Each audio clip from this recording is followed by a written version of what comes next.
میری زندگی کی سب سے بڑی خواہش۔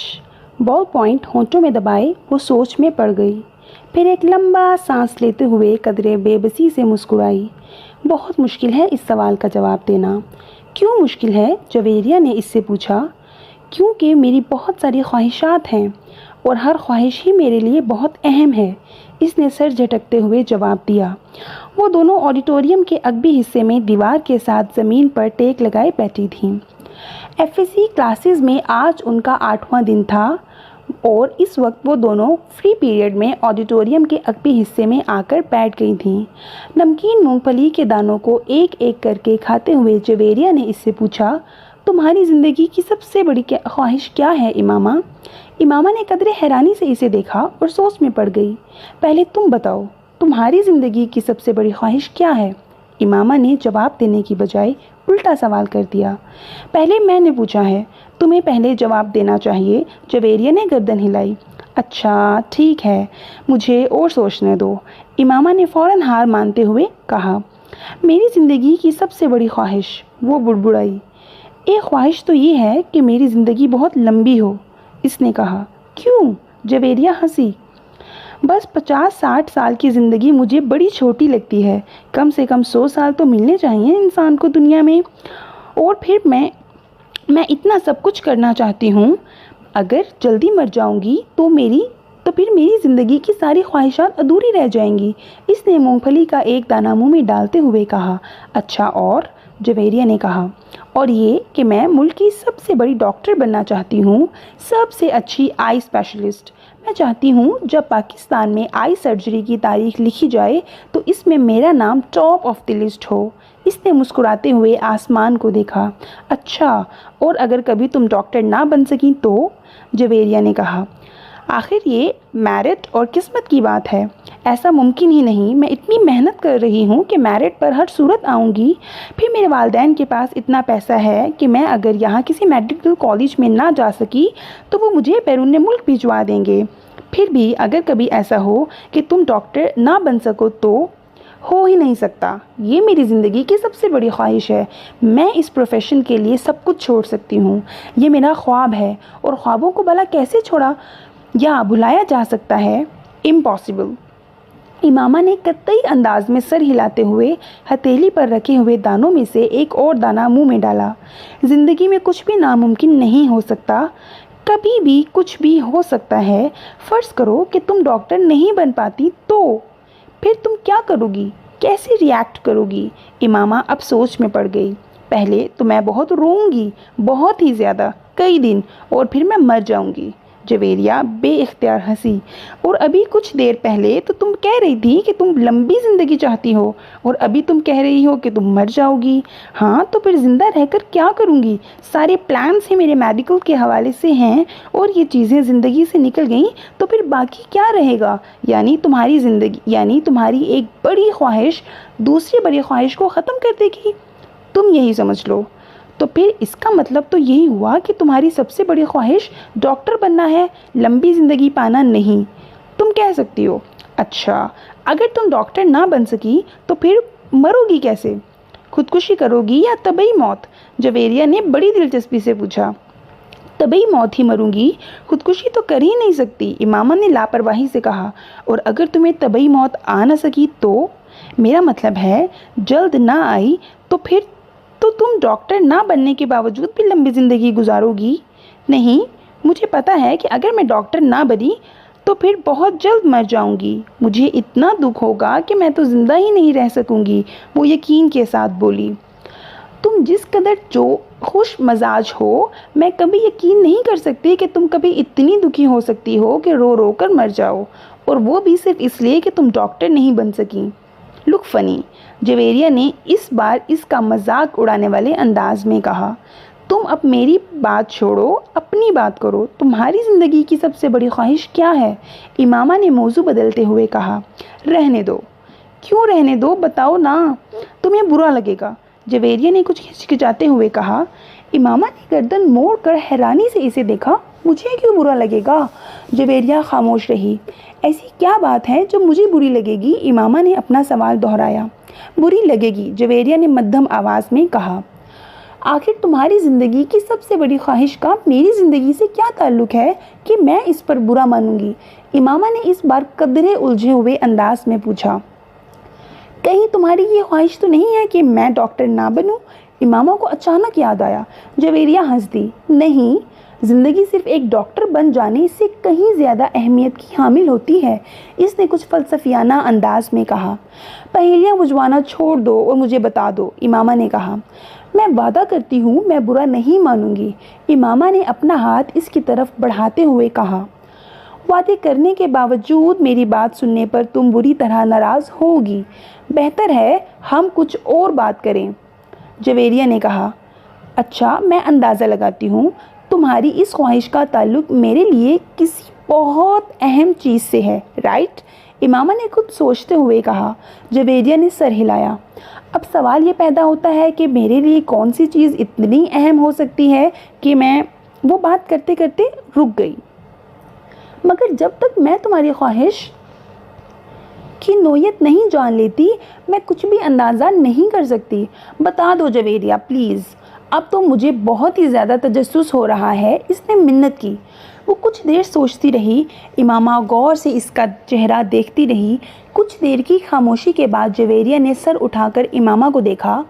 میرے پروفیشن کے علاوہ میری زندگی میں فی الحال جن چیزوں کی اہمیت ہے وہ صرف ایک ہی ہے، اور اگر تم اس کے حوالے سے کچھ کہنا چاہتی ہو تو کہو، میں برا نہیں مانوں گی، امامہ نے سنجیدگی سے کہا۔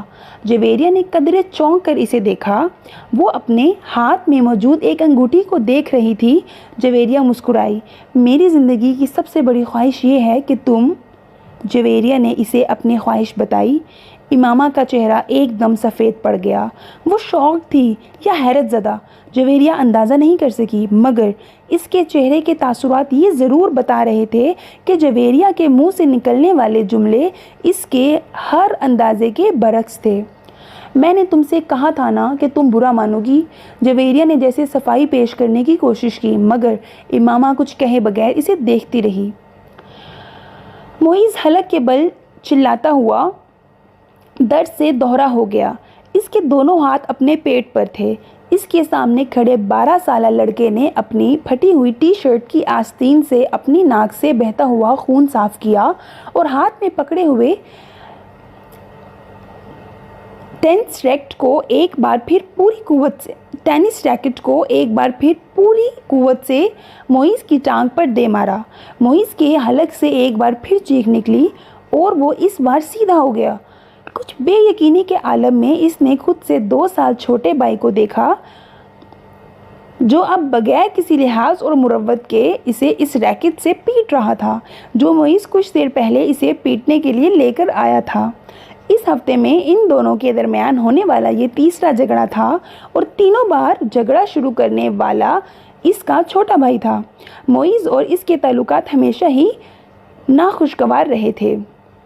ان کا جھگڑا بچپن سے لے کر اب سے کچھ پہلے تک صرف زبانی کلامی باتوں اور دھمکیوں تک ہی محدود رہتا تھا، مگر اب کچھ عرصے سے وہ دونوں ہاتھا پائی پر بھی اتر آئے تھے۔ آج بھی یہی ہوا تھا۔ وہ دونوں اسکول سے اکٹھے واپس آئے تھے اور گاڑی سے اترتے ہوئے اس کے چھوٹے بھائی نے بڑی درستگی کے ساتھ پیچھے ڈگی سے اس وقت اپنا بیگ کھینچ کر نکالا جب معیز اپنا بیگ نکال رہا تھا۔ بیگ کھینچتے ہوئے معیز کے ہاتھ کو بری طرح رگڑ آئی۔ معیز بری طرح تلملایا۔ تم اندھے ہو چکے ہو؟ وہ اطمینان سے اپنا بیگ اٹھائے بے نیازی سے اندر جا رہا تھا۔ معیز کے چلانے پر اس نے پلٹ کر اس کو دیکھا اور لاؤنج کا دروازہ کھول کر اندر چلا گیا۔ معیز کے تن بدن میں تو جیسے آگ لگ گئی۔ وہ تیز قدموں سے اس کے پیچھے اندر چلا آیا۔ اگر دوبارہ تم نے ایسی حرکت کی تو میں تمہارا ہاتھ توڑ دوں گا۔ اس کے قریب پہنچتے ہوئے معیز ایک بار پھر دھاڑا۔ اس نے بیگ کندھے سے اتار کر نیچے رکھ دیا اور دونوں ہاتھ کمر پر رکھ کر کھڑا ہو گیا۔ نکالوں گا، تم کیا کر لو گے؟ ہاتھ توڑو گے؟ اتنی ہمت ہے؟ یہ میں تمہیں اس وقت بتا دوں گا جب تم دوبارہ یہ حرکت کرو گے۔ معیز اپنے کمرے کی طرف بڑھا، مگر اس کے بھائی نے پوری قوت سے اس کا بیگ کھینچتے ہوئے اسے رکنے پر مجبور کر دیا۔ نہیں، تم مجھے ابھی بتاؤ۔ اس نے معیز کا بیگ اٹھا کر دور پھینک دیا۔ معیز کا چہرہ سرخ ہو گیا۔ اس نے زمین پر پڑا ہوا اپنے بھائی کا بیگ اٹھا کر دور اچھال دیا۔ ایک لمحے کے انتظار کیے بغیر اس کے بھائی نے پوری قوت سے معیز کی ٹانگ پر ٹھوکر ماری۔ جواباً اس نے پوری قوت سے چھوٹے بھائی کے منہ پر مکہ مارا جو اس کی ناک پر لگا۔ اگلے ہی لمحے اس کی ناک سے خون ٹپکنے لگا۔ اتنے شدید حملے کے باوجود اس کے حلق سے کوئی آواز نہیں نکلی۔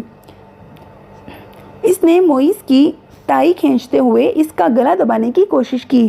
معیز نے جواباً اس کی شرٹ کو کالر سے کھینچا۔ اسے شرٹ کے پھٹنے کی آواز آئی۔ اس نے پوری قوت سے اپنے چھوٹے بھائی کے پیٹ میں مکہ مارا۔ اس کے بھائی کے ہاتھ سے اس کی ٹائی نکل گئی۔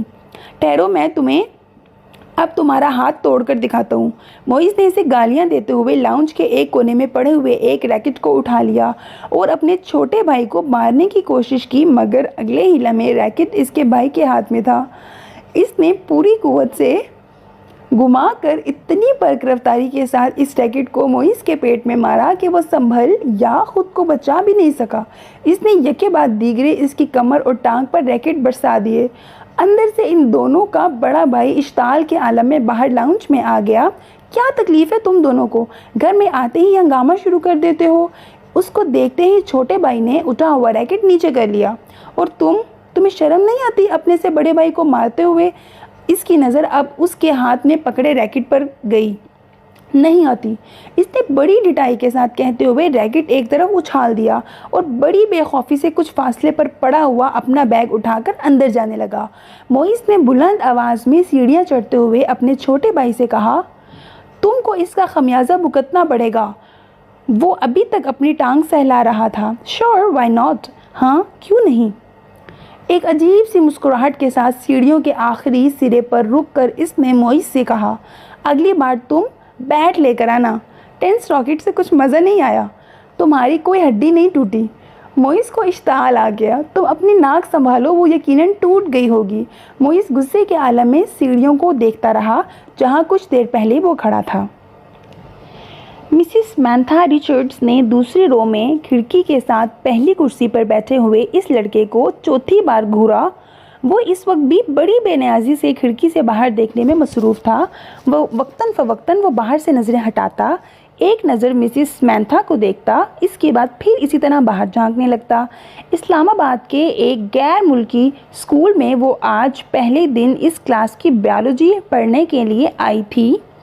وہ ایک ڈپلومیٹ کی بیوی تھی اور کچھ دن پہلے ہی اسلام آباد اپنے شوہر کے ساتھ آئی تھی۔ ٹیچنگ ان کا پروفیشن تھا اور جس ملک میں ان کے شوہر کی پوسٹنگ ہوئی وہ وہاں سفارت خانے سے منسلک اسکولز میں پڑھاتی رہی۔ اپنے سے پہلے بائیولوجی پڑھانے والی ٹیچر مسز میرین کی اسکیم آف ورک کو ہی جاری رکھتے ہوئے انہوں نے کلاس کے ساتھ کچھ ابتدائی تعارف اور گفتگو کے بعد دل اور نظام دوران خون کی ڈائیگرام رائٹنگ بورڈ پر بناتے ہوئے اسے سمجھانا شروع کیا۔ ڈائیگرام کی وضاحت کرتے ہوئے انہوں نے اس لڑکے کو کھڑکی سے باہر جھانکتے ہوئے دیکھا۔ پرانی ٹیکنیک کا استعمال کرتے ہوئے اپنی نظریں اس لڑکے پر مرکوز رکھتے ہوئے انہوں نے اچانک بولنا بند کر دیا۔ کلاس میں یکدم خاموشی چھا گئی۔ اس لڑکے نے سر گھما کر اندر دیکھا۔ مسز سمنتھا رچرڈ سے اس کی نظریں ملی۔ مسز سمنتھا مسکرائیں اور ایک بار پھر انہوں نے اپنا لیکچر شروع کر دیا۔ کچھ دیر تک انہوں نے اسی طرح بولتے ہوئے اپنی نظریں اس لڑکے پر رکھیں جو اب اپنے سامنے پڑی نوٹ بک پر کچھ لکھنے میں مصروف تھا۔ اس کے بعد مسز سمنتھا نے اپنی توجہ کلاس میں موجود دوسرے اسٹوڈنٹس پر مرکوز کر دی۔ ان کا خیال تھا کہ وہ خاصا شرمندہ ہو چکا ہے، دوبارہ باہر نہیں دیکھے گا، مگر صرف 2 منٹ کے بعد انہوں نے اسے ایک بار پھر کھڑکی سے باہر متوجہ دیکھا۔ وہ ایک بار پھر بولتے بولتے خاموش ہو گئیں۔ بلا توقف اس لڑکے نے گردن موڑ کر پھر ان کی طرف دیکھا۔ اس بار مسز سمنتھا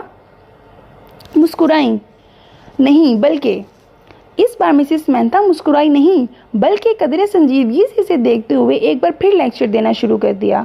چند لمحے گزرنے کے بعد انہوں نے رائٹنگ بورڈ کو دیکھنے کے بعد دوبارہ اس لڑکے کو دیکھا تو وہ ایک بار پھر کھڑکی سے باہر کچھ دیکھنے میں مصروف تھا۔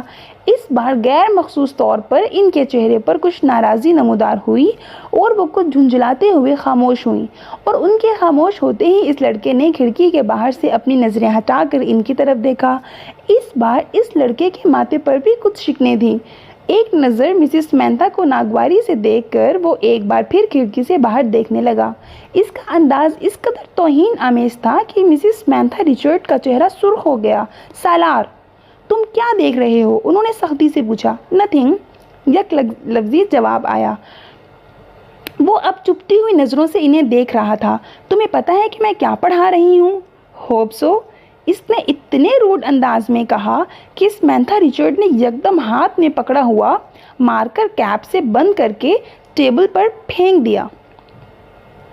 یہ بات ہے تو پھر یہاں آؤ اور یہ ڈائیگرام بنا کر اس کو لیبل کرو۔ انہوں نے اسپنج کے ساتھ رائٹنگ بورڈ کو صاف کرتے ہوئے کہا۔ یکے بعد دیگرے لڑکے کے چہرے پر کئی رنگ آئے۔ انہوں نے کلاس میں بیٹھے ہوئے اسٹوڈنٹس کو آپس میں نظروں کا تبادلہ کرتے دیکھا۔ وہ لڑکا ابسرڈ نظروں کے ساتھ سمینتھا رچرڈ کو دیکھ رہا تھا۔ جیسے ہی انہوں نے رائٹنگ بورڈ سے آخری نشان صاف کیا، وہ اپنی کرسی سے ایک جھٹکے کے ساتھ اٹھا۔ تیز قدموں کے ساتھ اس نے ٹیبل پر پڑا ہوا مارکر اٹھایا اور برق رفتاری کے ساتھ رائٹنگ بورڈ پر ڈائیگرام بنانے لگا۔ پورے 2 منٹ 57 سیکنڈز کے بعد اس نے مارکر پر کیپ لگا کر اسے میز پر اسی انداز میں اچھالا جس انداز میں سمینتھا رچرڈ نے اچھالا تھا، اور سمینتھا کی طرف دیکھے بغیر اپنی کرسی پر آ کر بیٹھ گیا۔ مسز رچرڈ نے اسے مار کر اچھالتے یا اپنی کرسی کی طرف جاتے نہیں دیکھا۔ وہ بے یقینی کے ساتھ رائٹنگ بورڈ پر 3 منٹ سے بھی کم عرصے میں بنائے جانے والی اس لیبلڈ ڈائیگرام کو دیکھ رہی تھی جسے بنانے میں انہوں نے 10 منٹ لیے تھے، اور وہ ان کے ڈائیگرام سے زیادہ اچھی تھی۔ وہ کہیں بھی معمولی سی غلطی بھی نہیں ڈھونڈ سکیں۔ کچھ خفیف سی ہوتے ہوئے انہوں نے گردن موڑ کر ایک بار پھر اس لڑکے کو دیکھا تو وہ پھر کھڑکی سے باہر دیکھنے میں مصروف ہو گیا۔ وسیم نے تیسری بار دروازے پر دستک دی۔ اس بار اندر سے امامہ کی آواز آئی۔ کون ہے؟ امامہ، میں ہوں، دروازہ کھولو۔ وسیم نے دروازے سے اپنا ہاتھ ہٹاتے ہوئے کہا۔ اندر خاموشی چھا گئی۔ کچھ دیر بعد دروازے کا لاک کھلنے کی آواز آئی۔ وسیم نے دروازے کے ہینڈل کو گھما کر دروازہ کھول دیا۔ امامہ اس کی جانب پشت کیے اپنے بیڈ کی طرف بڑھی۔ تمہیں اس وقت کیا کام آن پڑا ہے مجھ سے؟ آخر تم نے اتنی جلدی دروازہ کیوں بند کر لیا تھا؟ ابھی تو 10 بجے ہیں۔ وسیم کمرے میں داخل ہوتے ہوئے بولا۔ بس نیند آ رہی تھی مجھے۔ وہ بیڈ پر بیٹھ گئی۔ وسیم اس کا چہرہ دیکھ کر چونک گیا۔ تم رو رہی تھی؟ بے اختیار اس کے منہ سے نکلا۔ امامہ کی آنکھیں سرخ اور سوجی ہوئی تھیں اور وہ اس سے نظریں چرانے کی کوشش کر رہی تھی۔ نہیں، رو نہیں رہی تھی، بس سر میں کچھ درد ہو رہا تھا۔ امامہ نے مسکرانے کی کوشش کی۔ وسیم نے اس کے پاس بیٹھتے ہوئے اس کا ہاتھ پکڑ کر ٹیمپریچر چیک کرنے کی کوشش کی۔ کہیں بخار تو نہیں ہے؟ اس نے کچھ تشویش بڑے انداز میں پوچھا اور پھر ہاتھ چھوڑ دیا۔ بخار تو نہیں ہے؟ پھر تم کوئی ٹیبلٹ لے لیتی؟ میں لے چکی ہوں۔ اچھا، تم سو جاؤ۔ میں باتیں کرنے آیا تھا، مگر اب اس حالت میں کیا باتیں کروں گا تم سے؟ وسیم نے قدم باہر کی طرف بڑھاتے ہوئے کہا۔ امامہ نے اسے روکنے کی کوشش نہیں کی۔ وہ خود بھی اٹھ کر اس کے پیچھے گئی اور وسیم کے باہر نکلتے ہی اس نے دروازے کو پھر لاک کر لیا۔ بیڈ پر اوندھے منہ لیٹ کر اس نے تکیے میں منہ چھپا لیا۔ وہ ایک بار پھر ہچکیوں کے ساتھ رو رہی تھی۔ 13 سال کا وہ لڑکا اس وقت ٹی وی پر میوزک شو دیکھنے میں مصروف تھا۔ جب طیبہ نے اندر جھانکا، بے یقینی سے انہوں نے اپنے بیٹے کو دیکھا، پھر کچھ ناراضی کے عالم میں اندر چلی آئیں۔ یہ کیا ہو رہا ہے؟ انہوں نے اندر آتے ہی کہا۔ ٹی وی دیکھ رہا ہوں۔ اس نے ٹی وی سے نظریں نہیں ہٹائیں۔ ٹی وی دیکھ رہا ہوں؟ فار گاڈ سیک، تمہیں احساس ہے کہ تمہارے پیپرز ہو رہے ہیں؟ طیبہ نے اس کے سامنے آتے ہوئے کہا۔ So what? اس لڑکے نے اس بار کچھ خفگی سے کہا۔ So what?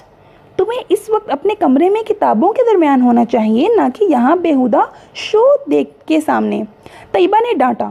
مجھے جتنا پڑھنا تھا میں پڑھ چکا ہوں، آپ سامنے سے ہٹ جائیں۔ اس کے لہجے میں ناگواری آ گئی۔ پھر بھی اٹھو اور اندر جا کر پڑھو۔ طیبہ نے اسی طرح کھڑے کھڑے اس کو کہا۔ نہ میں یہاں سے اٹھوں گا، نہ اندر جا کر پڑھوں گا۔ میری سٹڈیز اور پیپرز میرا مسئلہ ہیں، آپ کا نہیں۔ اگر تمہیں اتنی پرواہ ہوتی اسٹڈیز کی تو اس وقت تم یہاں بیٹھے ہوتے۔ اسٹیپ اسائڈ، اس نے طیبہ کے جملے کو نظر انداز کرتے ہوئے بڑی بدتمیزی کے ساتھ ہاتھ کے اشارے سے کہا۔ آج تمہارے پاپا آ جائیں تو میں ان سے بات کرتی ہوں۔ طیبہ نے اسے دھمکانے کی کوشش کی۔ ابھی بات کر لیں، کیا ہوگا؟ پاپا کیا کر لیں گے؟ جب میں آپ کو بتا چکا ہوں کہ مجھے جتنی تیاری کرنی ہے میں نے کر لی ہے، تو پھر آپ کو کیا مسئلہ ہے؟ یہ تمہارے سالانہ امتحان ہیں، تمہیں احساس ہونا چاہیے اس بات کا۔ طیبہ نے یکدم اپنے لہجے کو نرم کرتے ہوئے کہا، میں کوئی 2-4 سال کا بچہ نہیں ہوں کہ میرے آگے پیچھے آپ کو پھرنا پڑے۔ میں اپنے معاملات میں آپ سے زیادہ سمجھدار ہوں، اس لیے یہ 3rd کلاس قسم کے جملے مجھ سے مت بولا کریں۔ ایگزامز ہو رہے ہیں، اسٹڈیز پر دھیان دو، اس وقت تمہیں اپنے کمرے میں ہونا چاہیے۔ میں تمہارے فادر سے بات کروں گی۔ وٹ اے ربش! وہ بات کرتے کرتے غصے میں صوفے سے اٹھ کر کھڑا ہو گیا۔ ہاتھ میں پکڑا ہوا ریموٹ اس نے پوری قوت سے سامنے والی دیوار پر دے مارا اور پاؤں پٹکتا ہوا کمرے سے نکل گیا۔ طیبہ کچھ بے بسی اور خفت کے عالم میں اسے کمرے سے نکلتا دیکھتی رہی۔ فلومینا فرانس نے اپنے ہاتھ میں پکڑے پیکٹ میز پر رکھتے ہوئے ایک نظر ہال میں دوڑائی۔ پیپر شروع ہونے میں ابھی 10 منٹ باقی تھے اور ہال میں موجود اسٹوڈنٹس کتابیں، نوٹس اور نوٹ بکس پکڑے تیزی سے صفحے آگے پیچھے کرتے ان پر آخری نظریں ڈال رہے تھے۔ ان کی جسمانی حرکات سے ان کی پریشانی اور اضطراب کا اظہار ہو رہا تھا۔ فلومینا فرانس کے لیے یہ ایک بہت مانوس سین تھا۔ پھر اس کی نظریں ہال کے تقریباً درمیان میں بیٹھے ہوئے سالار پر جا ٹھہریں۔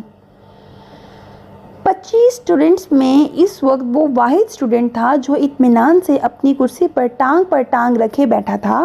ایک ہاتھ میں اسکیل پکڑے آہستہ آہستہ اسے اپنے جوتے پر مارتے ہوئے وہ اطمینان سے ادھر ادھر دیکھ رہا تھا۔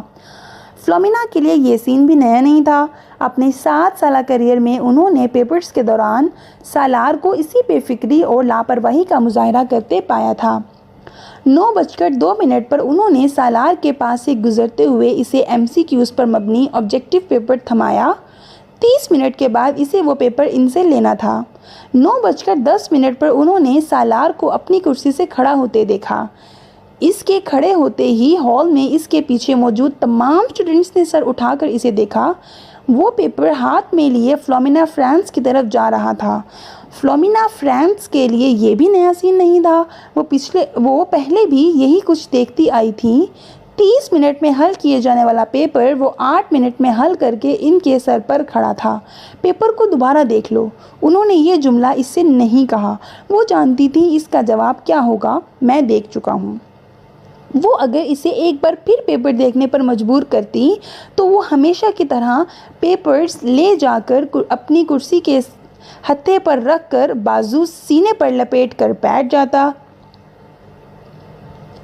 انہیں یاد نہیں تھا کبھی اس نے ان کے کہنے پر پیپر کو دوبارہ چیک کیا ہو، اور وہ یہ تسلیم کرتی تھیں کہ اسے اس کی ضرورت بھی نہیں تھی۔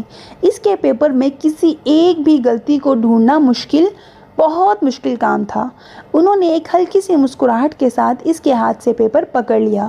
تم جانتے ہو سالار، میری زندگی کی سب سے بڑی تمنا کیا ہے؟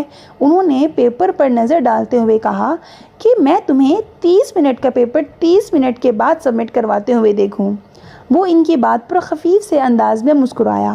آپ کی یہ خواہش اس صورت پوری ہو سکتی ہے میم، اگر میں یہ پیپر 150 سال کی عمر میں حل کرنے بیٹھوں۔ نہیں، میرا خیال ہے 150 سال کی عمر میں تم یہ پیپر 10 منٹ میں کرو گے۔ اس بار وہ ہنسا اور واپس مڑ گیا۔ فلومینا فرانس نے ایک نظر اس کے پیپر کے صفحات کو الٹ پلٹ کر دیکھا۔ ایک سرسری سی نظر بھی انہیں یہ بتانے کے لیے کافی تھی کہ وہ اس پیپر میں کتنے نمبر گنوائے گا۔ 0۔ سلمیٰ نے اپنی بیٹی کے ہاتھوں میں گفٹ پیپر میں لپٹے ہوئے پیکٹ کو حیرانی سے دیکھا۔ یہ کیا ہے امامہ؟ تم تو مارکیٹ گئی تھی، شاید کچھ کتابیں لینی تھی تمہیں۔ ہاں امی، مجھے کتابیں ہی لینی تھیں، مگر کسی کو تحفے میں دینے کے لیے۔ کس کو تحفہ دینا ہے؟ وہ لاہور میں ایک دوست ہے میری، اس کی سالگرہ ہے، اسی کے لیے خریدا ہے۔ کریئر سروس کے ذریعے بھجوا دوں گی کیونکہ مجھے تو ابھی یہاں رہنا ہے۔ لاؤ پھر مجھے دے دو پیکٹ، میں وسیم کو دوں گی، وہ بھجوا دے گا۔ نہیں امی، میں ابھی نہیں بھجواؤں گی، ابھی اس کی سالگرہ کی تاریخ نہیں آئی۔ سلمیٰ کو لگا جیسے وہ یکدم گھبرا گئی ہو۔ انہیں حیرانی ہوئی، کیا یہ گھبراہٹ والی بات تھی؟ 3 سال پہلے امامہ کی وجہ سے انہیں بہت زیادہ پریشانی کا سامنا کرنا پڑا تھا، انہیں اور ان کے شوہر ہاشم کو۔ وہ تب اپنی بیٹی کے بارے میں بہت فکر مند تھیں اور ہاشم ان سے زیادہ، مگر پچھلے 3 سال میں وہ سب کچھ ٹھیک ہو گیا تھا۔ وہ دونوں اب اس کی طرف سے مکمل طور پر مطمئن تھے، خاص طور پر اشرت سے اس کی نسبت طے کر کے۔ وہ جانتی تھیں امامہ اشرت کو پسند کرتی ہے، اور صرف وہی نہیں، اشرت کو کوئی بھی پسند کر سکتا ہے، وہ ہر لحاظ سے ایک اچھا لڑکا تھا۔ وہ یہ بھی جانتی تھیں کہ وہ اشرت سے نسبت طے ہونے پر بہت خوش تھی۔ اشرت اور اس کے درمیان پہلے بھی خاصی دوستی اور بے تکلفی تھی، مگر بعض اوقات انہیں لگتا جیسے وہ وقت گزرنے کے ساتھ ساتھ بہت چپ ہوتی جا رہی ہے۔ وہ پہلے ایسی نہیں تھی، مگر اب وہ اسکول جانے والی بچی بھی تو نہیں رہی، میڈیکل کالج کی اسٹوڈنٹ ہے، پھر وقت بھی کہاں ہوتا ہے اس کے پاس۔ سلمیٰ ہمیشہ خود کو تسلی دے لیتی، وہ ان کی سب سے چھوٹی بیٹی تھی، بڑی دونوں بیٹیوں کی وہ شادی کر چکی تھیں، ایک بیٹے کی بھی شادی کر چکی تھیں، جبکہ 2 بیٹے اور امامہ غیر شادی شدہ تھے۔ اچھا ہی ہے کہ یہ سنجیدہ ہوتی جا رہی ہے، لڑکیوں کے لیے سنجیدگی اچھی ہوتی ہے، انہیں جتنی جلدی اپنی ذمہ داریوں کا احساس ہو جائے اتنا ہی اچھا ہوتا ہے۔ سلمیٰ نے ایک گہری سانس لیتے ہوئے امامہ سے نظریں ہٹا لیں۔ وہ چھٹیوں میں گھر آئی ہوئی تھی اور جتنے دن وہ یہاں رہتی اس کی نظریں اسی پر مرکوز رہتی۔ پتہ نہیں یہ ساجد کہاں رہ گیا ہے، جو بھی کام اس کے ذمہ لگاؤ بس بھول ہی جاتا ہے۔ انہیں اچانک اپنے ملازم کا خیال آیا جس کے پیچھے وہ لاؤنج میں آئی تھیں۔ بڑبڑاتی ہوئی وہ لاؤنج سے نکل گئیں۔ یہ نیو ایئر نائٹ تھی، نیا سال شروع ہونے میں 30 منٹ باقی تھے۔ 10 لڑکوں پر مشتمل 14-15 سال کے لڑکوں کا وہ گروپ پچھلے 2 گھنٹے سے اپنے اپنے موٹر سائیکلز پر شہر کی مختلف سڑکوں پر اپنے کرتب دکھانے میں مصروف تھا۔ ان میں سے چند نے اپنے ماتھے پر چمکدار بینڈز باندھے ہوئے تھے جن پر نئے سال کے حوالے سے مختلف پیغامات درج تھے۔ وہ لوگ 1 گھنٹہ پہلے پوش علاقے کی ایک بڑی سپر مارکیٹ میں موجود تھے اور وہاں وہ مختلف لڑکوں پر آوازیں کستے رہے۔ اپنی بائیکس پر سوار اب مختلف چکر لگا رہے تھے۔ ان کے پاس فائر کریکرز موجود تھے جنہیں وہ وقتاً فوقتاً چلا رہے تھے۔ 11:15 پر وہ جم خانے کے باہر موجود تھے جہاں پارکنگ لاٹ گاڑیوں سے بھر چکا تھا۔ یہ گاڑیاں ان لوگوں کی تھیں جو جم خانے میں نئے سال کے سلسلے میں ہونے والی ایک پارٹی میں آئے تھے۔ ان لڑکوں کے پاس بھی اس پارٹی کے دعوتی کارڈ موجود تھے کیونکہ ان میں سے تقریباً تمام کے والدین جم خانے کے ممبر تھے۔ وہ لڑکے اندر پہنچے تو 11:55 ہو رہے تھے۔ چند منٹوں بعد ڈانس فلور سمیت تمام جگہوں کی لائٹس آف ہو جانی تھیں اور وہ اس کے بعد باہر لان میں آتش بازی کے ایک مظاہرے کے ساتھ نیا سال شروع ہونے پر لائٹس آن ہونا تھیں اور اس کے بعد تقریباً تمام رات وہاں رقص کے ساتھ ساتھ شراب پی جاتی جس کا اہتمام نئے سال کی اس تقریب کے لیے جم خانہ کی انتظامیہ خاص طور پر کرتی تھی۔ لائٹس آف ہوتے ہی وہاں ایک طوفان بدتمیزی کا آغاز ہو جاتا تھا اور وہاں موجود لوگ اسی طوفان بدتمیزی کے لیے وہاں آئے تھے۔ 15 سالہ وہ لڑکا بھی 10 لڑکوں کے اس گروپ کے ساتھ آنے کے لیے اس وقت ڈانس فلور پر راک بیٹ پر ڈانس کر رہا تھا۔ ڈانس میں اس کی مہارت قابل دید تھی۔ 12 بجنے میں 10 سیکنڈ رہ جانے پر لائٹس آف ہو گئیں اور ٹھیک 12 بجے لائٹس یکدم دوبارہ آن کر دی گئیں۔ اندھیرے کے بعد سیکنڈز گننے والوں کی آوازیں اب شور اور خوشی کے کہکہوں اور چیخوں میں بدل گئی تھیں۔ چند سیکنڈز پہلے تھم جانے والا میوزک ایک بار پھر بجایا جانے لگا۔ وہ لڑکا اپنے دوستوں کے ساتھ باہر پارکنگ میں آ گیا جہاں بہت سے لڑکے اپنی اپنی گاڑیوں کے ہارن بجا رہے تھے۔ انہی لڑکوں کے ساتھ بیئر کے کین پکڑے وہ وہاں موجود ایک گاڑی کی چھت پر چڑھ گیا۔ اس لڑکے نے گاڑی کی چھت پر کھڑے کھڑے اپنی جیکٹ کی جیب سے بیئر کا ایک بھرا ہوا کین نکالا اور پوری قوت سے کچھ فاصلے پر کھڑی ایک گاڑی کی ونڈ اسکرین پر دے مارا۔ ایک دھماکے کے ساتھ گاڑی کی ونڈ اسکرین چور چور ہو گئی۔ وہ لڑکا اطمینان کے ساتھ اپنے بائیں ہاتھ میں پکڑا کین پیتا رہا۔ وہ پچھلے آدھے گھنٹے سے کامران کو ویڈیو گیم کھیلتے ہوئے دیکھ رہا تھا۔ اسکرین پر موجود سکور میں کوئی خاص اضافہ نہیں ہو رہا تھا۔ شاید اس کی وجہ وہ مشکل ٹریک تھا جس پر کامران کو گاڑی ڈرائیو کرنی تھی۔ سالار لاؤنج کے صوفوں میں سے ایک صوفے پر بیٹھا اپنی نوٹ بک پر کچھ لکھنے میں مصروف تھا، مگر وقتاً فوقتاً نظر اٹھا کر ٹی وی اسکرین کو بھی دیکھ رہا تھا جہاں کامران اپنی جدوجہد میں مصروف تھا۔ ٹھیک آدھ گھنٹے بعد اس نے نوٹ بک بند کر کے سامنے پڑی میز پر رکھ دی، پھر منہ پر ہاتھ رکھ کر جمائی روکی، دونوں ٹانگیں سامنے پڑی میز پر رکھ کر اور دونوں ہاتھوں کی انگلیاں سر کے پیچھے باندھے وہ کچھ دیر اسکرین کو دیکھتا رہا، جہاں کامران اپنے تمام چانسز ضائع کرنے کے بعد ایک بار پھر نیا گیم کھیلنے کی تیاری کر رہا تھا۔ کیا پرابلم ہے کامران؟ سالار نے کامران کو مخاطب کیا۔ ایسے ہی نیا گیم لے کر آیا ہوں مگر اسکور کرنے میں بڑی مشکل ہو رہی ہے، کامران نے بیزاری سے کہا۔ اچھا مجھے دکھاؤ۔ اس نے صوفے سے اٹھ کر ریموٹ کنٹرول اس کے ہاتھ سے لے لیا۔ کامران نے دیکھا پہلے 20 سیکنڈ میں ہی سالار اسے جس اسپیڈ پر دوڑا رہا تھا اس اسپیڈ پر کامران اب تک نہیں دوڑا پایا تھا۔ جو ٹریک اسے بہت مشکل لگ رہا تھا وہ سالار کے سامنے ایک بچکانہ چیز محسوس ہو رہا تھا۔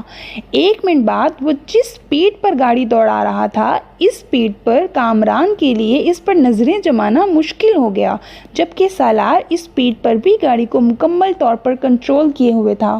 30 منٹ کے بعد کامران نے پہلی بار گاڑی کو ڈگمگاتے اور پھر ٹریک سے اتر کر دھماکے کے ساتھ تباہ کرتے دیکھا۔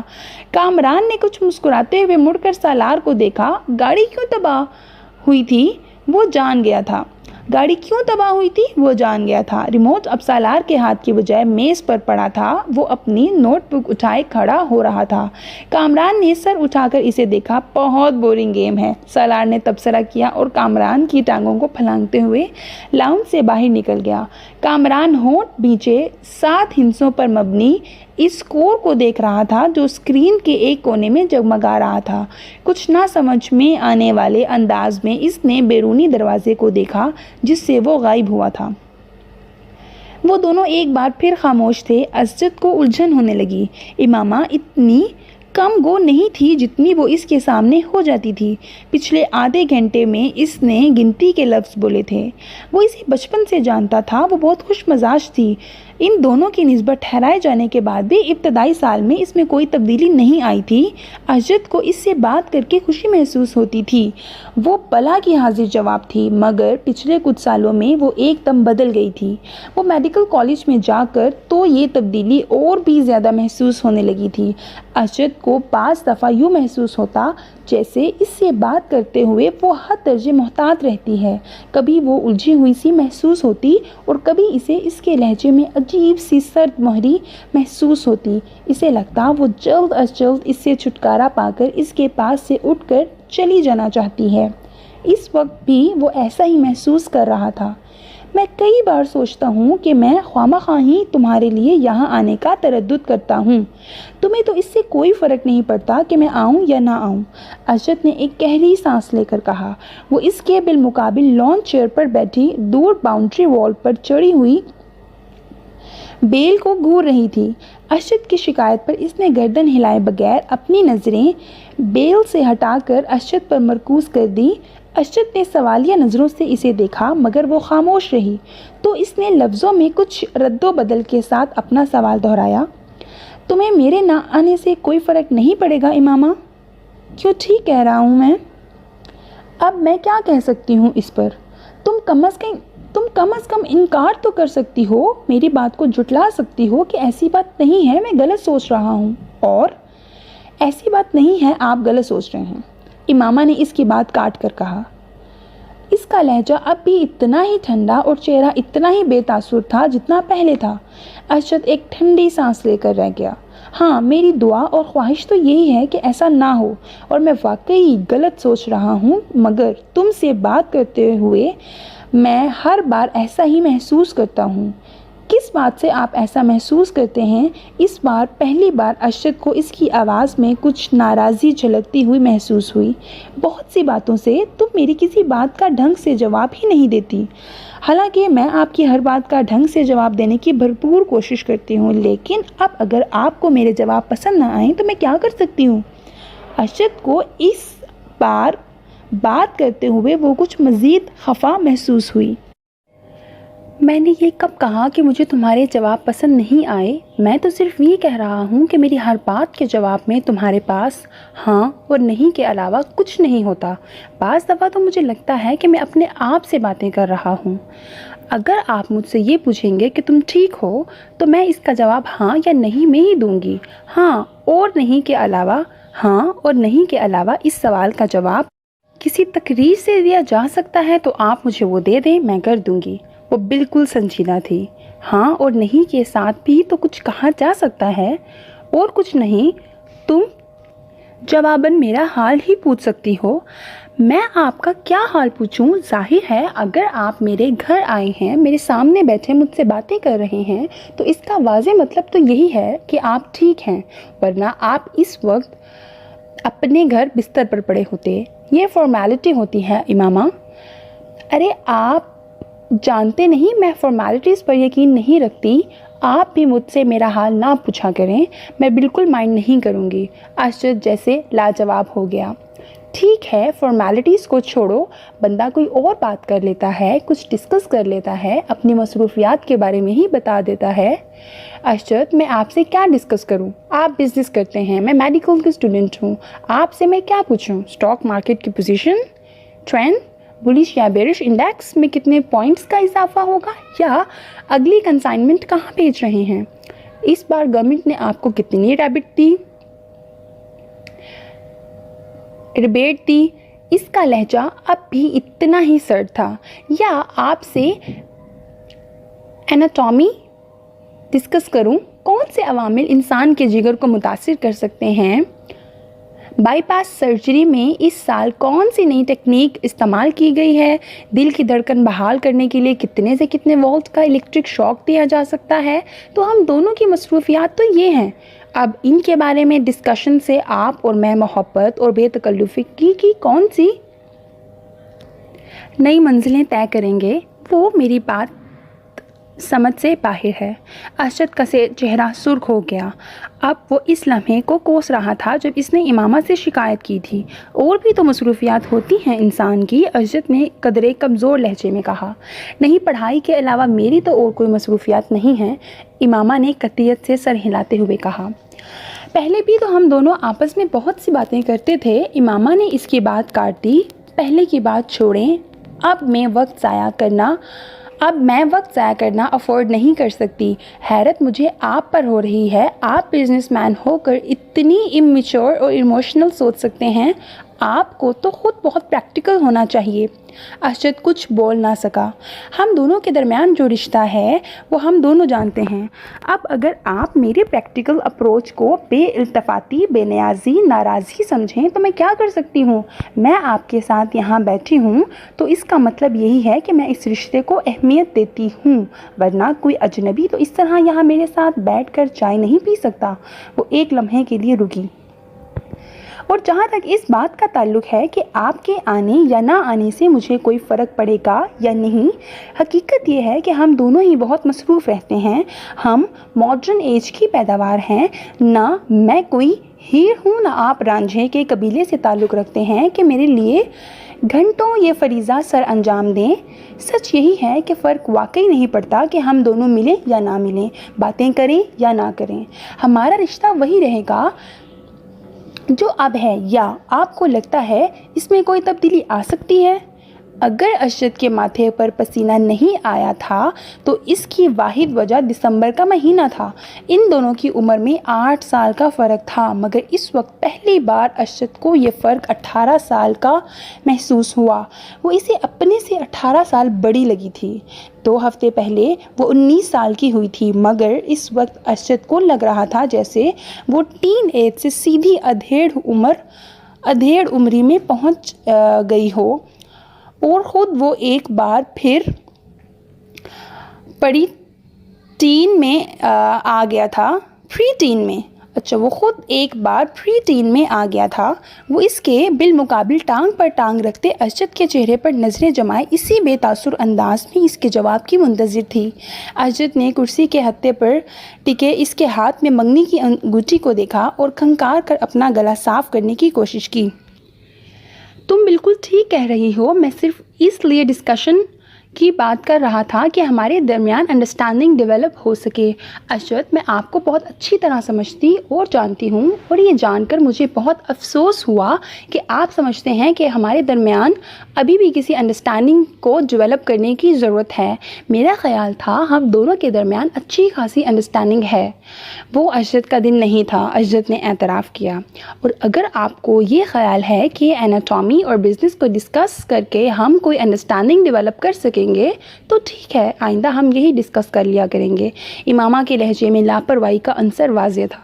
تم کو میری بات بری لگی ہے؟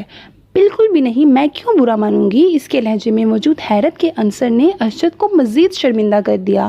شاید میں نے غلط بات کی ہے، شاید نہیں، یقیناً، اس نے تینوں لفظوں پر باری باری زور دیتے ہوئے کہا۔ تم جانتی ہو میرے نزدیک یہ رشتہ کتنی اہمیت کا حامل ہے۔ میرے بہت سے خواب ہیں اس رشتے کے حوالے سے، تمہارے حوالے سے۔ ارشد نے ایک گہرا سانس لے کر کہا۔ امامہ بے تاثر لہجے کے ساتھ اسی بیل کو دیکھ رہی تھی۔ شاید اس لیے میں ضرورت سے زیادہ حساس ہو جاتا ہوں۔ مجھے اس رشتے کے حوالے سے کوئی خوف نہیں ہے۔ میں جانتا ہوں یہ رشتہ ہم دونوں کی مرضی سے ہوا ہے۔ وہ اس کے چہرے پر نظریں جمائے بڑے جذب سے کہہ رہا تھا، اور ایک دم ہی اسے ایک بار پھر یہ احساس ہونے لگا جیسے وہ وہاں موجود نہیں ہے، اس کی بات نہیں سن رہی تھی۔ ارشد کو لگا وہ ایک بار پھر خود سے باتیں کر رہا تھا۔ ایک بہت بڑی کوٹھی کے عقب میں موجود انیکسی سے میوزک کی آواز باہر لان تک آ رہی تھی۔ باہر موجود کوئی بھی شخص انیکسی کے اندر موجود لوگوں کی قوت برداشت پر حیرانی کا اظہار کر سکتا تھا، لیکن وہ انیکسی کے اندر موجود لوگوں کی حالت دیکھ لیتا تو وہ اس حیران کن قوت برداشت کی وجہ جان جاتا۔ انیکسی کے اندر موجود 6 لڑکے جس حالت میں تھے، اس حالت میں اس سے زیادہ تیز اور بلند میوزک بھی ان پر اثر انداز نہ ہو سکتا تھا، اور جہاں تک 7ویں لڑکے کا تعلق تھا وہ ایسی کسی چیز سے متاثر نہیں ہوتا تھا۔ انیکسی کا وہ کمرہ اس وقت دھوئیں کے مرگولوں اور عجیب قسم کی بو سے بھرا ہوا تھا۔ قالین پر ایک مشہور ریسٹورنٹ سے لائے گئے کھانے کے کھلے ہوئے ڈبے اور ڈسپوزیبل پلیٹیں، چمچے بھی پڑے تھے۔ قالین پر کھانے پینے کی بچی کچی چیزیں اور ہڈیاں بھی ادھر ادھر پھینکی گئی تھیں۔ سافٹ ڈرنک کی پلاسٹک کی بوتلیں بھی ادھر ادھر لڑک رہی تھیں۔ کیچپ کی بوتلوں سے نکلنے والی کیچپ قالین کو کچھ اور بدنما بنا رہی تھی۔ وہ 7 لڑکے اسی قالین پر ایک دوسرے سے کچھ فاصلے پر براجمان تھے۔ ان کے سامنے قالین پر بیئر کے خالی کینز کا ایک ڈھیر بھی لگا ہوا تھا، اور تفریح کا یہ سلسلہ وہیں تک نہیں رکا تھا۔ اس وقت وہ ان ڈرگس کو استعمال کرنے میں مصروف تھے جن کا انتظام ان میں سے ایک نے کیا تھا۔ پہلے 2 ماہ میں وہ تیسری بار اس ایڈونچر کے لیے اکٹھے ہوئے تھے، اور ان 3 مواقع پر وہ 4 مختلف قسم کی ڈرگز استعمال کر چکے تھے۔ پہلی بار انہوں نے وہ ڈرگ استعمال کی تھی جو ان میں سے ایک کو اپنے باپ کے دراز سے ملی تھی۔ دوسری بار انہوں نے جو ڈرگ استعمال کی تھی وہ انہوں نے اپنے ایک اسکول فیلو کے توسط سے اسلام آباد کے ایک کلب سے خریدی تھی، اور اس بار جو ڈرگ استعمال کر رہے تھے وہ انہوں نے ایک ٹرپ پر راول پنڈی کی ایک مارکیٹ میں ایک افغان سے خریدی تھی۔ تینوں مواقع پر انہوں نے ان ڈرگس کے ساتھ الکوہل کا استعمال کیا تھا، جس کا حصول ان کے لیے مشکل نہ تھا۔ اس وقت بھی ان 7 لڑکوں میں سے 6 لڑکے پوری طرح نشے میں تھے۔ ان میں سے ایک ابھی بھی کانپتے ہاتھوں کے ساتھ ڈرگ کو سونگھنے کی کوشش کر رہا تھا۔ جبکہ 2 لڑکے سگریٹ پیتے ہوئے باقی لڑکوں کے ساتھ ٹوٹی پھوٹی گفتگو کر رہے تھے۔ صرف 7واں لڑکا مکمل طور پر ہوش میں تھا۔ اس لڑکے کا چہرہ پمپلز، محاسوں سے بھرا ہوا تھا اور اس کے گلے میں موجود ایک سیاہ تنگ ڈوری میں 3-4 تانبے کی عجیب سی شکلوں کے زیورات پروئے ہوئے تھے۔ بلو شرٹ کے ساتھ ایک بیہودہ سی سرمئی جینز پہنے ہوئے تھا جس کے دونوں گھٹنوں پر میڈونا کا چہرہ پینٹ کیا گیا تھا۔ اس نے آنکھیں کھول کر اپنی دائیں طرف موجود لڑکوں پر ایک اچٹتی نظر ڈالی۔ اس کی آنکھیں سرخ ہو رہی تھیں مگر اس سرخی کے باوجود ایسا کوئی تاثر نہیں دے رہی تھیں کہ وہ باقی لڑکوں کی طرح مکمل طور پر نشے کی گرفت میں تھا۔ چند منٹ انہیں دیکھنے کے بعد اس نے سیدھے ہوتے ہوئے ڈبیا میں موجود باقی ڈرگ کون میں ڈال دی اور ایک چھوٹے سے اسٹرا کے ساتھ اسے سونگھنے لگا۔ کافی دیر کے بعد اس نے اسٹرا کو ایک طرف پھینک دیا اور اپنے ہاتھ کی پور پر تھوڑی سی ڈرگ رکھ کر زبان کی نوک کے ساتھ کچھ دلچسپی، تجسس مگر احتیاط کے ساتھ اسے چکھا۔ دوسرے ہی لمحے اس نے برق رفتاری کے ساتھ اپنے بائیں جانب تھوکا۔ ڈرگ یقیناً بہت اچھی کوالٹی کی تھی۔ اس کی آنکھیں اب پہلے سے زیادہ سرخ ہو رہی تھیں مگر ابھی بھی وہ اپنے ہوش و حواس میں تھا۔ اس کے چہرے کے تاثرات سے اندازہ ہو رہا تھا کہ وہ اپنی سرگرمی سے کچھ زیادہ محظوظ نہیں ہوا۔ 1-2 منٹ کے بعد اس نے اپنے پاس قالین پر پڑے ہوئے بیئر کے کین سے چند گھونٹ لیتے ہوئے ڈرگ کے ذائقے کو صاف کرنے کی کوشش کی۔ کین رکھنے کے بعد وہ چند منٹ تک کون میں موجود ڈرگ کو دیکھتا رہا۔ دوسرے 6 لڑکے اس وقت تک نشے میں پوری طرح دھت کارپیٹ پر اوندھے سیدھے پڑے تھے مگر وہ اب بھی اسی طرح بیٹھا تھا۔ کین میں موجود بیئر کے گھونٹ لیتے ہوئے وہ پرسوچ انداز میں ان سب کو دیکھتا رہا۔ اس کی آنکھیں اب متورم ہو رہی تھیں مگر ان میں موجود چمک بتا رہی تھی کہ وہ ابھی بھی مکمل طور پر نشے میں نہیں ہے۔ یہ اس کے ساتھ تیسری بار ہوا تھا۔ پہلی 2 بار ڈرگ استعمال کرنے کے بعد وہ اسی طرح بیٹھا رہا تھا جبکہ اس کے دوست بہت جلد نشے میں دھت ہوتے ہوئے تھے۔ رات کے پچھلے پہر وہ ان لوگوں کو اسی حالت میں چھوڑ کر خود گھر آ گیا تھا۔ آج بھی وہ یہی کرنا چاہتا تھا۔ کمرے کے اندر موجود ڈرگ کی بو سے اب پہلی بار وہ الجھنے لگا۔ اس نے کھڑا ہونے کی کوشش کی اور وہ لڑکھڑایا۔ اپنی لڑکھڑاہٹ پر قابو پاتے ہوئے وہ سیدھا کھڑا ہو گیا۔ نیچے جھک کر اس نے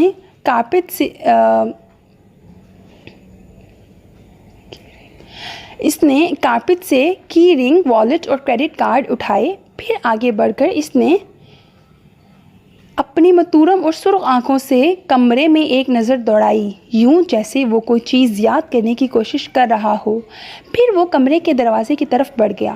ایک بار پھر نیچے بیٹھ کر اس نے جاگرز پہنے اور اس کے تسموں کو ٹخنوں کے گرد لپیٹ کر گرہ باندھی۔ پھر دروازے کا لاک کھول کر وہ باہر نکل گیا۔ روشنی سے یکدم وہ کوریڈور کی تاریکی میں آ گیا تھا۔ اندھیرے میں اپنا راستہ ڈھونڈتے ہوئے وہ انیکسی کے بیرونی دروازے کو کھولتا ہوا باہر لان میں آ گیا۔ انیکسی کی سیڑھیاں اترتے ہوئے اسے اپنی ناک سے کوئی چیز بہتی محسوس ہوئی۔ بایاں ہاتھ اٹھا کر اس نے اپنے اوپری ہونٹ پر رکھا۔ اس کی انگلیاں چپچپانے لگی تھیں۔ اس نے ہاتھ اٹھاتے ہوئے اپنی انگلیوں کو انیکسی کی بیرونی لائٹ کی روشنی میں دیکھا۔ اس کے پوروں پر خون کے قطرے لگے ہوئے تھے۔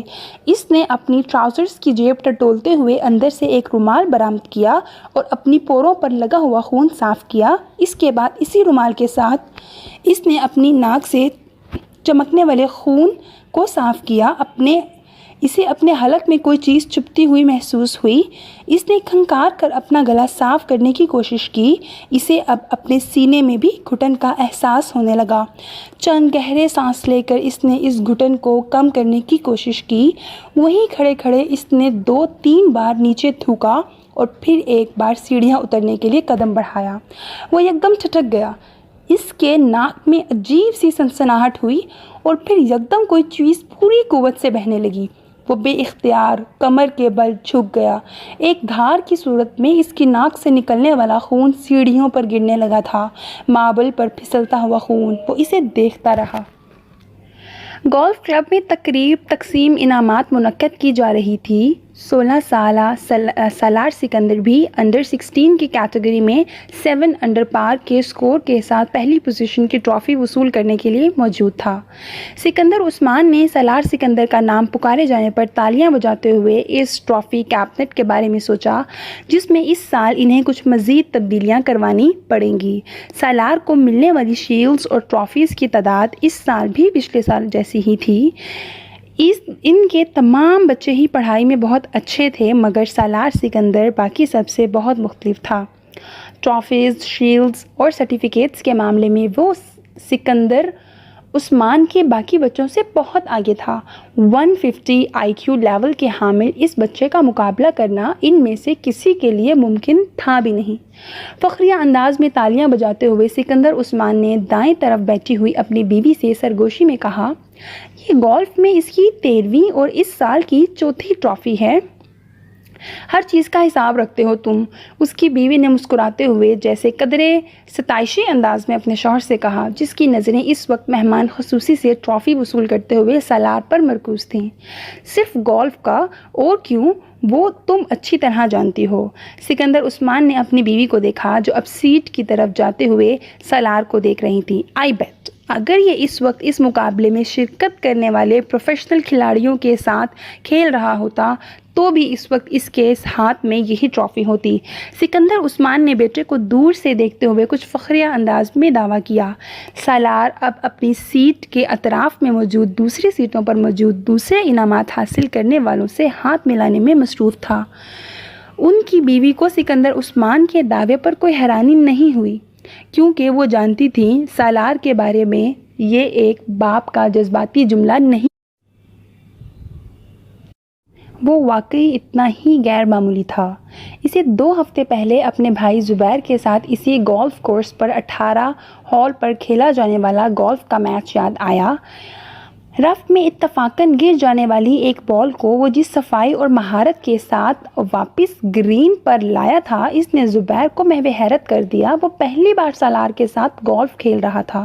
مجھے یقین نہیں آ رہا 18 ہول کے خاتمے تک کسی کو بھی یہ یاد نہیں تھا کہ اس نے یہ جملہ کتنی بار بولا تھا۔ رف سے کھیلی جانے والی اس شاٹ نے اگر اسے محو حیرت کیا تھا تو سالار سکندر کے پٹرز نے اسے دم بخود کر دیا تھا۔ گیند کو ہال میں جاتے دیکھ کر اس نے کلب کے سہارے کھڑے کھڑے صرف گردن موڑ کر آنکھوں ہی آنکھوں میں سالار سکندر اور اس کے ہال کے درمیان موجود فاصلے کو ماپا تھا، اور جیسے بے یقینی سے سر ہلاتے سالار کو دیکھا۔ آج سالار صاحب اچھا نہیں کھیل رہے۔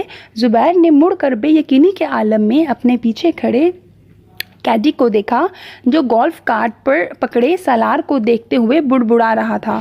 ابھی یہ اچھا نہیں کھیل رہا؟ زبیر نے استہزائیہ انداز میں کلب کے کیڈی کو دیکھا۔ ہاں صاحب، ورنہ ہال کبھی رف میں نہ جاتی، ورنہ بال کبھی رف میں نہ جاتی، کیڈی نے بڑے معمول کے انداز میں انہیں بتایا۔ آپ آج یہاں پہلی بار کھیل رہے ہیں اور سالار صاحب پچھلے 7 سال سے یہاں کھیل رہے ہیں۔ میں اسی لیے کہہ رہا ہوں کہ آج وہ اچھا نہیں کھیل رہے۔ کیڈی نے زبیر کی معلومات میں اضافہ کیا تھا، اور زبیر نے اپنی بہن کو دیکھا جو فخریہ انداز میں مسکرا رہی تھی۔ اگلی بار میں پوری تیاری کے ساتھ آؤں گا اور اگلی بار کھیل کی جگہ کا انتخاب بھی میں کروں گا۔ زبیر نے کچھ خفت کے عالم میں اپنی بہن کے ساتھ سالار کی طرف جاتے ہوئے دیکھا۔ اینی ٹائم اینی پلیس، کسی بھی وقت کسی بھی جگہ، انہوں نے سالار کی طرف سے اپنے بھائی کو پر اعتماد انداز میں چیلنج کرتے ہوئے کہا۔ میں تمہیں اس ویکینڈ پر ٹی اے اور ڈی اے کے ساتھ کراچی بلوانا چاہتا ہوں، انہوں نے سالار کے قریب پہنچ کر ہلکے پھلکے انداز میں کہا۔ سالار مسکرایا۔ کس لیے؟ میرے بہاف پر تمہیں کراچی چیمبر آف کامرس کے صدر کے ساتھ ایک میچ کھیلنا ہے۔ میں اس بار الیکشنز میں اس سے ہارا ہوں، مگر وہ اگر کسی سے گولف کا میچ ہار گیا تو اسے ہارٹ اٹیک ہو جائے گا، اور وہ بھی ایک بچے کے ہاتھوں۔ So let's settle this course. وہ اپنے بھائی کی بات پر ہنسی تھی، مگر سالار کے ماتھے پر چند بل نمودار ہو گئے تھے۔ بچہ، اس نے ان کے جملے میں موجود وہ واحد قابل اعتراض لفظ پر زور دیتے ہوئے اسے دہرایا۔ میرا خیال ہے انکل، مجھے کل آپ کے ساتھ 18 ہولز کا ایک اور گیم کرنا پڑے گا۔ ارشد دروازہ کھول کر اپنی ماں کے کمرے میں داخل ہوا۔ امی آپ سے ایک ضروری بات کرنی ہے۔ ہاں کہو، کیا بات ہے؟ ارشد صوفے پر بیٹھ گیا۔ آپ ہاشم انکل کی طرف نہیں گئیں؟ نہیں، کیوں، خاص بات ہے؟ ہاں، امام اس ویکنڈ پر آئی ہوئی ہے۔ اچھا، آج شام کو چلیں گے۔ تم گئے تھے وہاں؟ شکیلہ نے مسکراتے ہوئے کہا۔ ہاں میں گیا تھا۔ کیسی ہے وہ؟ اس بار تو خاصے عرصے کے بعد آئی ہے، شکیلہ کو یاد آیا۔ ہاں، 2 ماہ کے بعد۔ شکیلہ کو ارشد کچھ الجھا ہوا لگا۔ کوئی مسئلہ ہے؟ امی مجھے امامہ پچھلے کافی عرصے سے بہت بدلی بدلی لگ رہی ہے۔ اس نے ایک گہرا سانس لیتے ہوئے کہا۔ بدلی بدلی؟ کیا مطلب؟ مطلب تو میں شاید آپ کو نہیں سمجھا سکتا، بس اس کا رویہ میرے ساتھ کچھ عجیب سا ہے۔ ارشد نے کندھے اچکاتے ہوئے کہا۔ آج تو وہ ایک معمولی سی بات پر ناراض ہو گئی۔ پہلے جیسی کوئی بات ہی نہیں رہی اس میں۔ میں سمجھ نہیں پا رہا کہ اسے ہوا کیا ہے۔ تمہیں وہم ہو گیا ہوگا ارشد، اس کا رویہ کیوں بدلنے لگا؟ تم کچھ زیادہ ہی جذباتی ہو کر سوچ رہے ہو۔ شکیلہ نے اسے حیرانی سے دیکھا۔ نہیں امی، پہلے میں بھی یہی سمجھتا رہا تھا کہ شاید مجھے وہم ہوگا، لیکن اب خاص طور پر آج مجھے اپنے یہ احساسات وہم نہیں لگ رہے۔ وہ بہت اکھڑے سے انداز میں بات کرتی رہی مجھ سے۔ تمہارا کیا خیال ہے اس کا رویہ کیوں بدل گیا ہے؟ شکیلہ نے برش میز پر رکھتے ہوئے کہا۔ یہ تو مجھے نہیں پتا۔ تم نے پوچھا اس سے؟ ایک بار نہیں، کئی بار۔ پھر ہر بار آپ کی طرح وہ بھی یہی کہتی ہے کہ مجھے غلط فہمی ہو گئی ہے، اس نے کندھے اچکاتے ہوئے کہا۔ کبھی کہتی ہے اسٹڈیز کی وجہ سے ایسا ہے، کبھی کہتی ہے اب وہ میچور ہو گئی ہے اس لیے۔ یہ ایسی کوئی غلط بات تو نہیں ہے، ہو سکتا ہے واقعی یہ بات ہو، شکیلہ نے کچھ سوچتے ہوئے کہا۔ امی بات سنجیدگی کی نہیں ہے، مجھے لگتا ہے وہ مجھ سے کترانے لگی ہے، ارشد نے کہا۔ تم فضول باتیں کر رہے ہو ارشد، میں نہیں سمجھتی کہ ایسی کوئی بات ہوگی۔ ویسے بھی تم دونوں تو بچپن سے ایک دوسرے کو جانتے ہو، ایک دوسرے کی عادات سے واقف ہو۔ شکیلہ کو بیٹے کے خدشات بالکل بے معنی لگے۔ ظاہر ہے عمر کے ساتھ کچھ تبدیلیاں آ ہی جاتی ہیں۔ اب بچے تو رہے نہیں ہو تم لوگ۔ تم معمولی باتوں پر پریشان ہونے کی عادت چھوڑ دو، انہوں نے بیٹے کو سمجھاتے ہوئے کہا۔ ویسے بھی ہاشم بھائی اگلے سال اس کی شادی کر دینا چاہتے ہیں۔ وہ کہہ رہے تھے کہ وہ بعد میں اپنی تعلیم مکمل کرتی رہے گی، کم از کم وہ تو اپنے فرض سے سبکدوش ہو جائیں۔ شکیلہ نے انکشاف کیا۔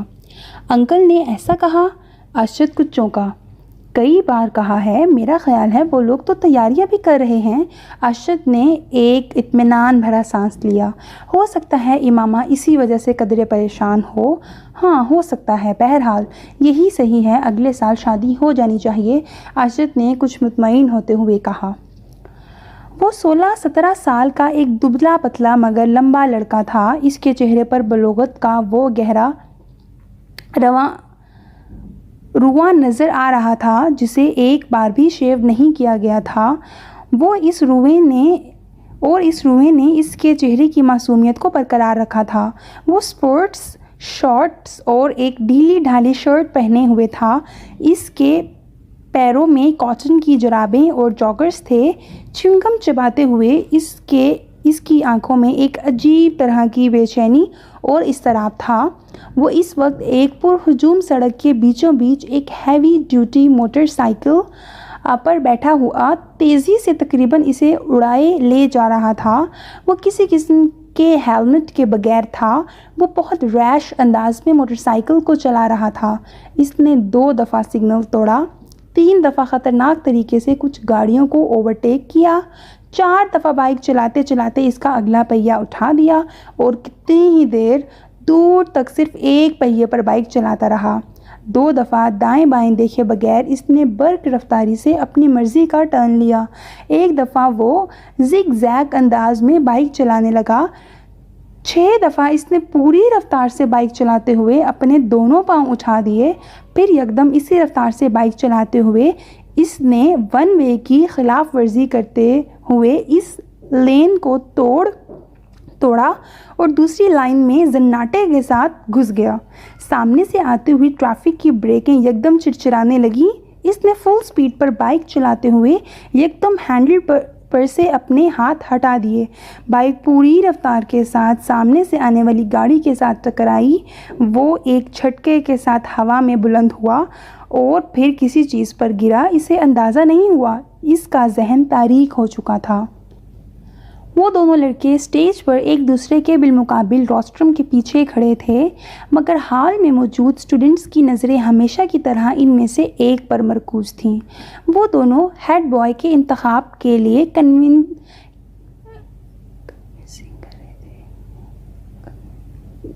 کنوینسنگ کر رہے تھے اور وہ پروگرام بھی اس کا ایک حصہ تھا۔ دونوں کے روسٹرم پر ایک ایک پوسٹر لگا تھا، جن میں سے ایک پر ووٹ فار سالار اور دوسرے پر ووٹ فار فیضان لکھا تھا۔ اس وقت فیضان ہیڈ بوائے بن جانے کے بعد اپنے ممکنہ اقدامات کا اعلان کر رہا تھا، جبکہ سالار پوری سنجیدگی کے ساتھ اسے دیکھنے میں مصروف تھا۔ فیضان اسکول کا سب سے اچھا مقرر تھا اور اس وقت بھی وہ اپنے جوش خطابت کے کمال دکھانے میں مصروف تھا اور اسی برٹش لہجے میں بات کر رہا تھا جس کے لیے وہ مشہور تھا۔ بہترین ساؤنڈ سسٹم کی وجہ سے اس کی آواز اور انداز دونوں خاصے متاثر کن تھے۔ ہال میں بلا شبہ سکوت طاری تھا اور یہ خاموشی صرف اسی وقت ٹوٹتی جب فیضان کے سپورٹرز اس کے کسی اچھے جملے پر داد دینا شروع ہوتے۔ ہال یکدم تالیوں سے گونج اٹھتا۔ آدھ گھنٹے کے بعد وہ جب اپنے لیے ووٹ کی اپیل کرنے کے بعد خاموش ہوا تو ہال میں اگلے کئی منٹ تالیاں اور سیٹیاں بجتی رہیں۔ ان تالیوں میں خود سالار سکندر بھی شامل تھا۔ فیضان نے ایک فاتحانہ نظر ہال پر اور سالار پر ڈالی اور اسے تالیاں بجاتے دیکھ کر اس نے گردن کے ہلکے اشارے سے اسے سراہا۔ سالار سکندر آسان حریف نہیں تھا، یہ وہ اچھی طرح جانتا تھا۔ اسٹیج سیکرٹری اب سالار کے لیے اناؤنسمنٹ کر رہا تھا۔ تالیوں کی گونج میں سالار نے بولنا شروع کر دیا۔ Good morning friends. وہ یک لہجہ ٹھہرا۔ فیضان اکبر ایک مقرر کے طور پر یقیناً ہمارے اسکول کا اثاثہ ہیں۔ میں یا دوسرا کوئی بھی ان کے مقابلے میں کسی اسٹیج پر کھڑا نہیں ہو سکتا۔ وہ ایک لمحے کے لیے رکا۔ اس نے فیضان کے چہرے کو دیکھا جس پر ایک فخریہ مسکراہٹ ابھر رہی تھی، مگر سالار کے جملے کے باقی حصے نے اگلے لمحے اس مسکراہٹ کو غائب کر دیا۔ اگر معاملہ صرف باتیں بنانے کا ہو تو ہال میں ہلکی سی کھلکھلاہٹیں ابھریں۔ سالار کے لہجے کی سنجیدگی برقرار تھی، مگر ایک ہیڈ بوائے اور مقرر میں بہت فرق ہوتا ہے۔ مقرر کو باتیں کرنی ہوتی ہیں، ہیڈ بوائے کو کام کرنا ہوتا ہے۔ دونوں کے درمیان ٹاکر اور ڈوئر کا فرق ہوتا ہے، اور great talkers are not great doers. Salaar کے سپورٹرز کی تالیوں سے ہال گونج گیا۔ میرے پاس فیضان اکبر جیسے خوبصورت لفظوں کی روانی نہیں ہے، اس نے اپنی بات جاری رکھی۔ میرے پاس صرف میرا نام ہے اور میرا متاثر کن ریکارڈ، اور مجھے کنونسنگ کے لیے لفظوں کے کوئی دریا نہیں بہانے، مجھے صرف الفاظ کہنے ہیں۔ وہ ایک بار رکا۔ Trust me and vote for me. مجھ پر اعتماد کریں اور مجھے ووٹ دیں۔ اس نے شکریہ ادا کرتے ہوئے جس وقت اپنے مائک کو آف کیا، اس وقت ہال تالیوں سے گونج رہا تھا۔ 1 منٹ 40 سیکنڈز میں وہ اسی نپے تلے اور کیلکولیٹڈ انداز میں بولا تھا جو اس کا خاصہ تھا، اور اسی 1.5 منٹ نے فیضان کا تختہ الٹ دیا تھا۔ اس ابتدائی تعارف کے بعد دونوں امیدواروں سے سوال و جواب کا سلسلہ شروع ہوا تھا۔ سالار سکندر ان جوابات میں بھی اتنے ہی اختصار سے کام لے رہا تھا جتنا اس نے اپنی تقریر میں لیا تھا۔ اس کا سب سے طویل جواب 4 جملوں پر مشتمل تھا، جبکہ فیضان کا سب سے مختصر جواب بھی 4 جملوں پر مشتمل نہ تھا۔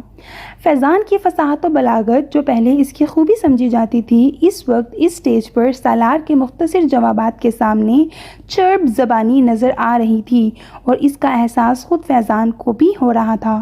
جس سوال کا جواب سالار ایک لفظ یا ایک جملے میں دیتا، اس کے لیے فیضان کو عادتاً تمہید باندھنی پڑتی، اور سالار کا اپنی تقریر میں اس کے بارے میں کیا ہوا یہ تبصرہ وہاں موجود اسٹوڈنٹس کو کچھ اور صحیح محسوس ہوتا کہ ایک مقرر صرف باتیں کر سکتا ہے۔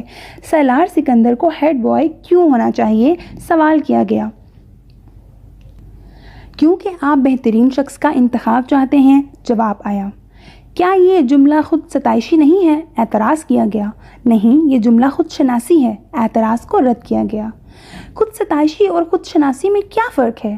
ایک بار پھر چپتے ہوئے لہجے میں پوچھا گیا۔ وہی جو فیضان اکبر اور سالار سکندر میں ہے، سنجیدگی سے کہا گیا۔ اگر آپ کو ہیڈ بوائے نہ بنایا تو آپ کو کیا فرق پڑے گا؟ فرق مجھے نہیں، آپ کو پڑے گا۔ کیسے؟ اگر بہترین آدمی کو ملک کا لیڈر نہ بنایا جائے تو فرق قوم کو پڑتا ہے، اس بہترین آدمی کو نہیں۔ آپ اپنے آپ کو پھر بہترین آدمی کہہ رہے ہیں۔ ایک بار پھر اعتراض کیا گیا۔ کیا اس ہال میں کوئی ایسا ہے جو خود کو برے آدمی کے ساتھ ایکویٹ کرے؟ ہو سکتا ہے ہو۔ پھر میں اس سے ملنا چاہوں گا۔ ہال میں ہنسی کی آوازیں ابھریں۔ ہیڈ بوائے بننے کے بعد سالار سکندر جو تبدیلیاں لائے گا، اس کے بارے میں بتائیں۔ تبدیلی بتائی نہیں جاتی، دکھائی جاتی ہے، اور یہ کام ہیڈ بوائے بننے سے پہلے نہیں کر سکتا۔ چند اور سوال کیے گئے۔ پھر اسٹیٹ سیکرٹری نے حاضرین میں سے ایک آخری سوال کیا۔ وہ ایک سری لنکن لڑکا تھا جو کچھ شرارتی انداز میں مسکراتے ہوئے کھڑا ہوا۔ اگر آپ میرے ایک سوال کا جواب دے دیں تو میں اور میرا پورا گروپ آپ کو ووٹ دیں گے۔ سالار اس کی بات پر مسکرا دیا۔ جواب دینے سے پہلے میں جاننا چاہوں گا کہ آپ کے گروپ کے لوگ کتنے ہیں؟ اس نے پوچھا۔ 6، اس لڑکے نے کہا۔ سالار نے سر ہلایا۔ اوکے، سوال کریں۔ آپ کو کچھ حساب کتاب کرتے ہوئے مجھے بتانا ہے کہ اگر ہم 2,67,895 میں 9,52,852 کو جمع کریں، پھر اس میں 3,99,999 کو تفریق کریں، پھر اس میں 9,29,292 کو جمع کریں اور اسے، وہ سری لنکن لڑکا ٹہر ٹہر کر ایک کاغذ پر لکھا ہوا ایک سوال پوچھ رہا تھا، 6 کے ساتھ ضرب دیں، پھر اسے 2 کے ساتھ تقسیم کریں اور جواب میں 4,92,259 کو جمع کر دیں تو کیا جواب آئے گا؟ وہ لڑکا اپنی بات مکمل نہ کر سکا۔ 81,42,473 بڑی برق رفتاری کے ساتھ سالار نے جواب دیا۔ اس لڑکے نے کاغذ پر ایک نظر دوڑائی اور پھر کچھ بے چینی سے سر ہلاتے ہوئے تالیاں بجانے لگا۔ فیضان اکبر کو اس وقت اپنا آپ ایک ایکٹر سے زیادہ نہیں لگا۔ پورا حال اس لڑکے کے ساتھ تالیاں بجانے میں مصروف تھا۔ فیضان اکبر کو وہ پورا پروگرام ایک مذاق محسوس ہونے لگا۔ 1 گھنٹے کے بعد جب وہ سالار سکندر سے پہلے اس اسٹیج سے اتر رہا تھا تو وہ جانتا تھا کہ وہ مقابلے سے پہلے ہی مقابلہ ہار چکا تھا۔ 150 کے IQ لیول والے اس لڑکے سے اسے زندگی میں اس سے پہلے کبھی اتنا حسد محسوس نہ ہوا تھا۔